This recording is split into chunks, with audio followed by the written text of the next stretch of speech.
Si vous avez cliqué ici, c'est que vous êtes intéressé pour savoir la philosophie de la montagne. Car dans cette vidéo, je vais vous dire tout ce que la montagne m'a appris pendant mon séjour, bien-être et autres. Sur ce, je vous souhaite un bon visionnage.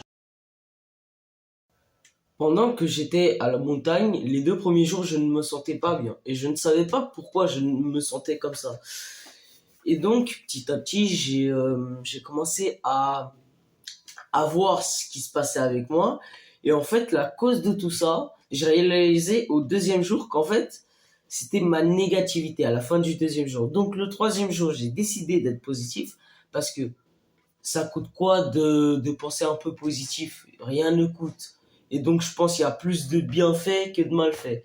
Et en gros, la positivité, c'est un truc essentiel et j'aurais dû le savoir bien avant.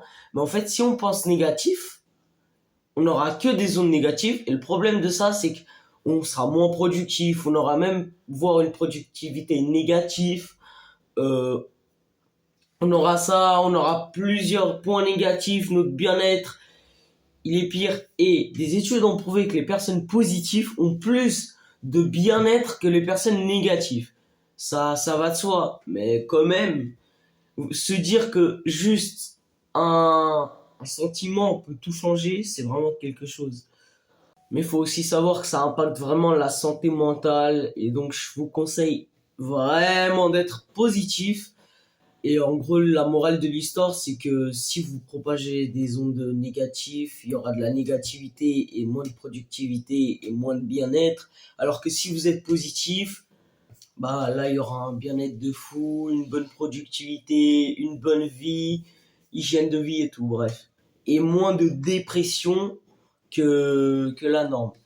Surtout, après, je dis qu'on a nos petits moments faibles et nos petits moments forts. Quand on a nos petits moments faibles, on déprime, mais c'est normal un peu.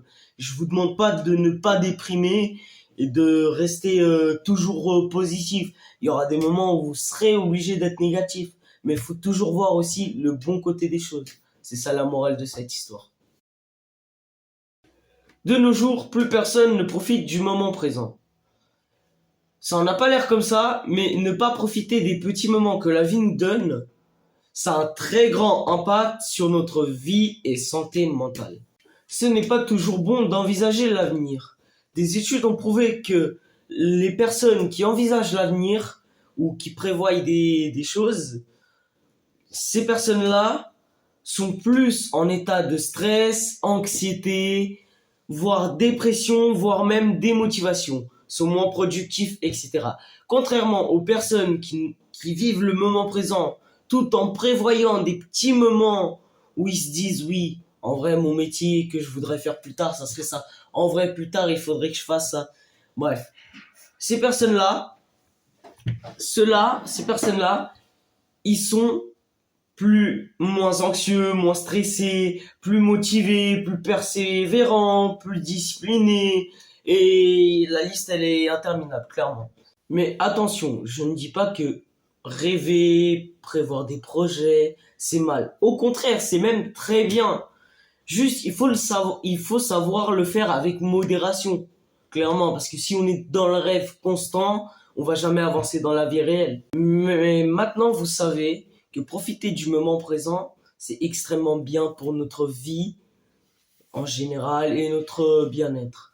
Donc, la prochaine fois que vous mangez avec votre famille ou seul ou que vous faites un petit truc ou que vous lisez un livre, profitez du moment présent. Ne pensez pas à je dois faire ça demain ou je dois faire ci.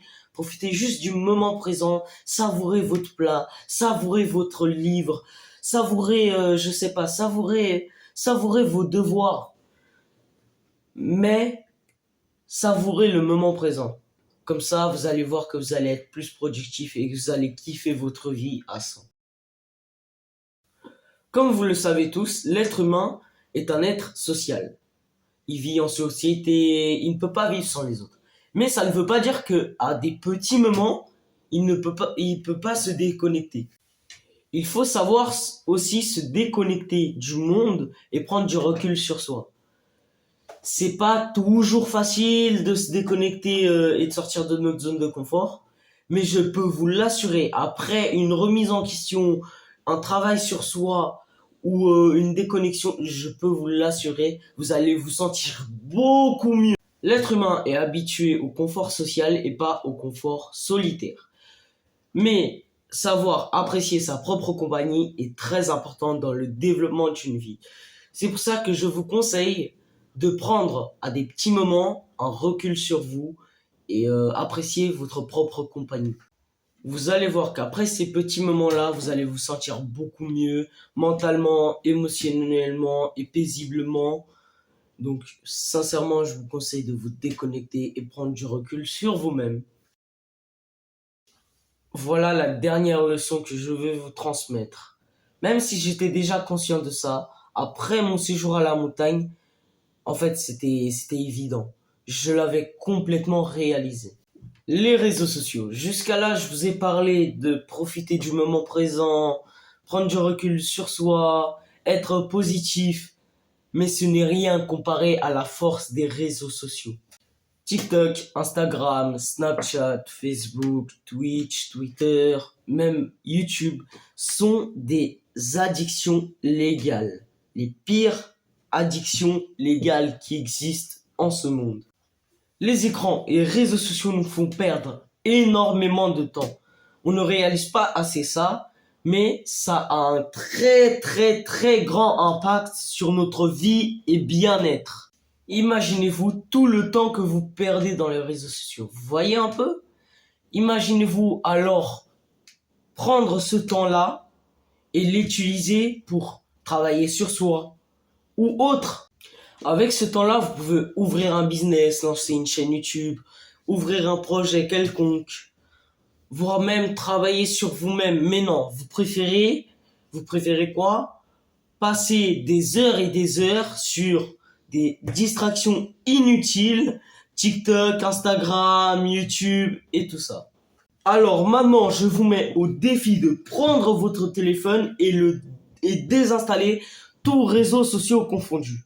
Depuis que j'ai désinstallé tous réseaux sociaux confondus, à part YouTube bien sûr, je me suis senti directement beaucoup mieux, j'avais plus de temps, beaucoup plus de productivité, plus dynamique, plus tout en fait. Bien-être, il était là, plus de tout, je me sentais à balle, j'étais bien de fou. Alors maintenant, vous allez prendre tous vos réseaux sociaux et vous allez tous les désinstaller. Par contre, je vous conseille de garder YouTube pour des petits moments de plaisir, mais principalement pour vous développer vous-même, par exemple des vidéos dans ce genre et autres. Je compte sur vous pour changer votre vie et transformer votre avenir. Votre avenir commence dès maintenant, les gars. J'espère que cette vidéo vous a plu et qu'elle a pu apporter quelque chose à votre vie au quotidien. Pour ceux qui veulent changer leur quotidien, chaque samedi soir, j'organise une petite réunion entre nous tous. On parlera de nos projets, on parlera de comment améliorer nos routines et tout. Donc un peu une séance de développement personnel. Tout ça gratuitement.